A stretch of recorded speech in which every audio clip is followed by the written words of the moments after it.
Hello అండి. Welcome to Tanvi talks.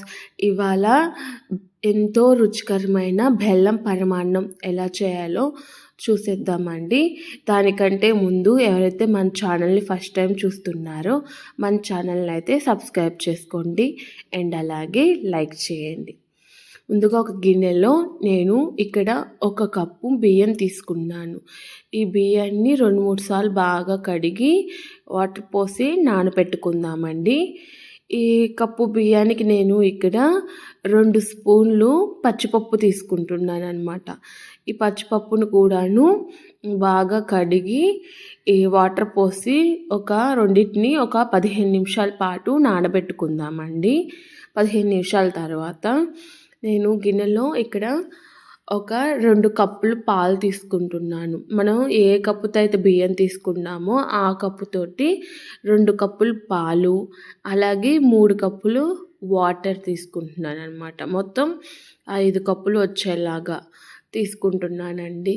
ఇట్లా అయితే అన్నం అనేది బాగా మెత్తగా ఉడికి బాగుంటుందన్నమాట పరమాన్నం అనేది. సో ఇట్లా తీసుకొని దీన్ని గ్యాస్ ఆన్ చేసుకొని గ్యాస్ మీద పెట్టుకుందామండి. మీడియం ఫ్లేమ్లో పెట్టి మూత పెట్టేసేసి ఒక పొంగు వచ్చేంత వరకు పొంగనిద్దాము. చూస్తున్నారు కదండి, పాలు పొంగు వచ్చాయన్నమాట. ఇప్పుడు సిమ్లో పెట్టుకొని ముందుగా పెట్టుకున్న బియ్యాన్ని వేసుకుందామండి. ఇందులోనే బియ్యం వేసుకొనేసి మొత్తం అంతా కూడాను కలిసేలాగా ఒకసారి కలుపుకొని మీడియం ఫ్లేమ్లో పెట్టుకొని బియ్యాన్ని అయితే ఉడకనిద్దామండి.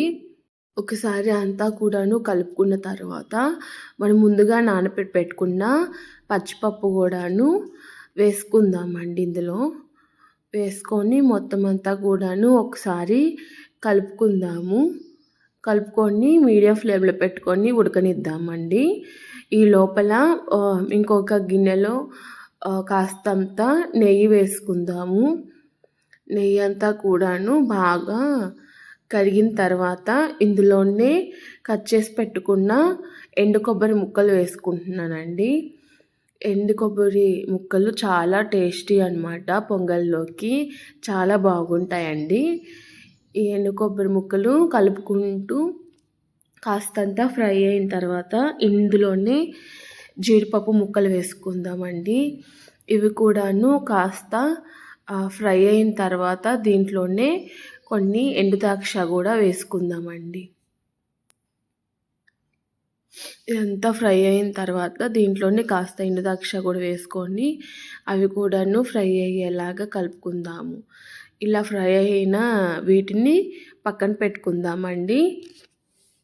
చూస్తున్నారు కదా, వీడియోలో చూపిస్తున్నట్టుగా పరమాన్నంలో వాటర్ అన్నీ కూడాను బాయిల్డ్ అయిపోయినాయి అనమాట. ఇంకిపోయాయండి వాటర్ అంతా కూడాను. మనకు అన్నం అనేది బాగా పర్ఫెక్ట్గా ఉడికిందనమాట.